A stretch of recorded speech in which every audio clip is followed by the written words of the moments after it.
अस्सलाम वालेकुम। नए आने वाले दोस्तों से गुजारिश है कि मेरी हौसला अफजाई के लिए इस चैनल को सब्सक्राइब करें और साथ साथ घंटी का बटन भी दबा दें ताकि तमाम नई वीडियो आपको बर वक्त मिल सके। ठीक है मियाँ, हमारे असूल के मुताबिक तुम्हें 2 माह की तनख्वाह पेशगी अदा कर दी जाएगी ताकि तुम दिल जमी से काम कर सको। रशीद साहब, इन्हें गाड़ी की चाबी दिलवा दें और तनख्वाह अदा कर दें, बेगम साहबा ने कहा। जो बेगम साहबा, रशीद साहब ने कहा और फिर हम वहाँ से चले आए। 350 रुपये, इससे दुगनी कीमत की खुराक मेरा घोड़ा खा लेता था। इतने पैसों की तो हर माह कारतूस खर्च होते थे, लेकिन इस वक्त मैंने इस बारे में नहीं सोचा था। आज 350 रुपये की मुलाजमत मिल जाने से दरहकीकत मुझे बेहद खुशी हो रही थी। रशीद साहब भी बहुत खुश थे। इस शाम खासी तब्दीलियाँ नुमायाँ हुईं। मसलन ये कि रात के खाने पर ख़ास तौर से अंदर बुलाया गया। रशीद साहब ने मेरी मुलाजमत की खुशखबरी सबको सुनाई। इनकी सारी बच्चियाँ मेरे सामने आईं। यूँ भी बस मैं ही उनसे आशना नहीं था, वो सब तो मुझे अच्छी तरह जानती थी। इन लोगों में कहकशां भी शामिल थी, महजूब सी, लेकिन दूसरों को हकीकत मालूम नहीं थी और मेरा दिल भी साफ था। दूसरे दिन से मैंने मुलाजमत पर जाना शुरू कर दिया। खूबसूरत कार की चाबी मेरे हवाले कर दी गई। मैंने कपड़ा निकाला और कार के शीशे साफ करने लगा। दर हकीकत इस दिलचस्प तस्वुर से लुत्फ़ आ रहा था कि मैं एक ड्राइवर हूँ। हर्ज भी क्या था, जागीरदार तौकीर अहमद अपनी जागीर संभालें, मुझे इसकी क्या परवाह है, मुझे मेरी ड्राइवरी मुबारक। हाँ, दूर खड़े रशीद साहब मुझे अजीब सी निगाहों से देख रहे थे। मैंने दूर से ही उनके चेहरे के तासरात नोट किए। इनके चेहरे पर तासुफ था। ठीक 11 बजे बेगम साहबा तैयार होकर निकली।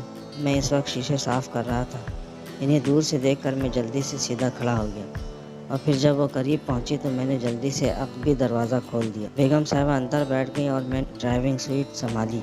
पहाड़गंज चलना है मियाँ, क्या नाम बताया था तुमने? सरफराज, मैंने कहा। हाँ सरफराज मियाँ, ज़रा पहाड़गंज चलो। बहुत बेहतर। मैंने कार स्टार्ट करके आगे बढ़ा दी। बेगम साहबा, मैंने थोड़े दूर तक चलने के बाद कहा। जी मियाँ, क्या बात है? दरअसल दिल्ली पहली बार आया हूँ, मुझे यहाँ के रास्ते नहीं मालूम। बस एक बार पता चल जाए फिर नहीं बोलूँगा। मैं बताती रहूँगी मियाँ, और कल से तुम शहर में निकल जाया करो। रोज़ाना 2-3 घंटे घूम लिया करो, रास्ते खुद ब खुद मालूम हो जाएंगे। नवाजिश बेगम साहबा, मैंने ममनूनियत से कहा। दाहिने हाथ से चलो, चौराहा आए तो बाएं से मोड़ लेना, बेगम साहबा ने कहा और मैंने गर्दन हिला दी। रशीद भाई बता रहे थे कि तालीम याफ्ता हो। जी थोड़ा बहुत। शक्ल और सूरत से तुम किसी बड़े घराने के लगते हो। कहाँ के रहने वाले हो मियाँ? जी इरशादाबाद का। और भाई बहन भी है? जी। ठीक है मियाँ, देखो हमें अल्लाह ने इंसान बनाया है, जो कुछ इसने दिया है इसका करम है। तुम्हें किसी चीज़ की ज़रूरत हो, कोई तकलीफ हो तो बेतकल्लुफ़ी से बता देना, तकलीफ़ उठाने की ज़रूरत नहीं। बहुत बेहतर, मैंने चौराहे से गाड़ी मोड़ते हुए कहा और थोड़ी देर के बाद हम पहाड़गंज पहुंच गए। बस तुम यहाँ इंतज़ार करो, मुझे आधा घंटा लग जाएगा, बेगम साहबा ने कहा और मैंने जल्दी से उतरकर दरवाज़ा खोल दिया। बेगम साहबा उतर गईं और मैं गाड़ी में बैठकर इंतज़ार करने लगा। कुदरत के खेल के बारे में सोच रहा था। कौन जानता है कि इसका मुकद्दर इसे कहाँ कहाँ ले जाएगा, लेकिन मैं समझता हूँ इंसान को हर हाल में हालात से समझौता करना चाहिए। माहौल से अदम ताउन सिर्फ इज़्तिराब देता है और मुस्तरब इंसान ज़िंदगी के रास्ते आसानी से तय नहीं कर सकता। आधे घंटे बाद बेगम साहबा वापस आ गईं और मैं इन्हें लेकर इनके बताए हुए रास्तों पर चल पड़ा। तकरीबन 3 घंटे बाद वापसी हुई थी। अब दोपहर के खाने की छुट्टी थी। खाने के इंतज़ाम भी नवाब फिरोजुद्दीन के हाल में था। एक शरीर सी जवान सी मुलाजमा मेरे पास आ गई। डिलीवर साहब, खाना कहाँ खाएंगे? इसने मुझे गौर से देखते हुए कहा। आप कौन हैं? मैंने शरारत से पूछा। नूरजहाँ। माशाअल्लाह, तो बेगम नूरजहाँ, मुझे नहीं मालूम मैं खाना कहाँ खाऊंगा। क्वार्टर में दूसरे लोग खाना खाते हैं, आप भी वहाँ चलो। ऐसा करें, आज खाना यहीं ला दें, घास पर बैठकर ही खा लूँगा। जैसा कहो, इसने कहा और फिर वापस मुड़ गई। रास्ते में कई बार इसने पलटकर मुझे देखा और फिर वो निगाहों से ओझल हो गई। अल्लाह अकबर, मैंने एक गहरी सांस लेकर कहा। ये नूरजहाँ साहिबा शायद किसी जहांगीर की तलाश में है, मैंने दिल में सोचा और फिर कार से थोड़े फासले पर बैठ गया। थोड़ी देर के बाद नूरजहाँ खाना ले आई। ट्रे में उम्दगी से खाना लगाया गया था। पानी का जग और गिलास भी मौजूद था। इसने खाना मेरे सामने रख दिया, फिर मुझसे थोड़ी फासले पर घास पर बैठ गई। मैंने चौंक कर उसे देखा। वो अजीब सी निगाहों से मुझे देख रही थी। आपका ताल्लुक बावर्ची खाना से है? मैंने पूछा। हाँ, खाना पकाती हूँ। खूब। आपने खाना खा लिया? अभी नहीं। तो आपको खाने की दावत दूँ? आप खाओ, मैं खा लूँगी, इसने किसी हद तक शर्माते हुए कहा। बहुत बेहतर, मैंने खाना शुरू कर दिया। आप चाहें तो जा सकती हैं, बर्तन जहाँ कहें पहुँचा दूँ। मैं बर्तन ले जाऊंगी, उसने कहा। आपकी मर्जी, मैंने शाने हिलाए। नूरजहाँ बेहद मेहरबान थी, लेकिन इसकी मेहरबानी पोजीशन ख़राब कर सकती थी, इसलिए मैं किसी हद तक बेजार था। इसी वक्त अचानक किसी तरफ रशीद साहब आ निकले। मैं गर्दन झुकाए खाने में मशगूल था, इनकी आमद का एहसास न कर सका, लेकिन नूरजहाँ को खड़ा होते देखकर मैं चौंक पड़ा। तब मैंने पलट कर रशीद साहब को देखा, वो खामोश खड़े थे। अरे आप, मैंने खाना छोड़ दिया। ये क्या हो रहा है, वो सर लहजे में बोले। क्या बात है रशीद साहब, मैंने हैरत से कहा। आओ, वो बोले और फिर नूरजहाँ से कहने लगी, नूरजहाँ खाना वापस ले जाओ। नूरजहाँ शायद रशीद साहब से खौफजदा थी, इसने जल्दी से झपटा मारकर ट्रे उठा ली। मैं रशीद साहब के पीछे पीछे चल पड़ा। गलती मुझसे हुई। रास्ते में रशीद साहब बोले, आप शायद किसी गलतफहमी का शिकार हो गए। अरे गोली मारो गलतफहमी को, वो चिल्ला कर बोले। मैं समझा नहीं रशीद साहब, मैं वाकई हैरान था।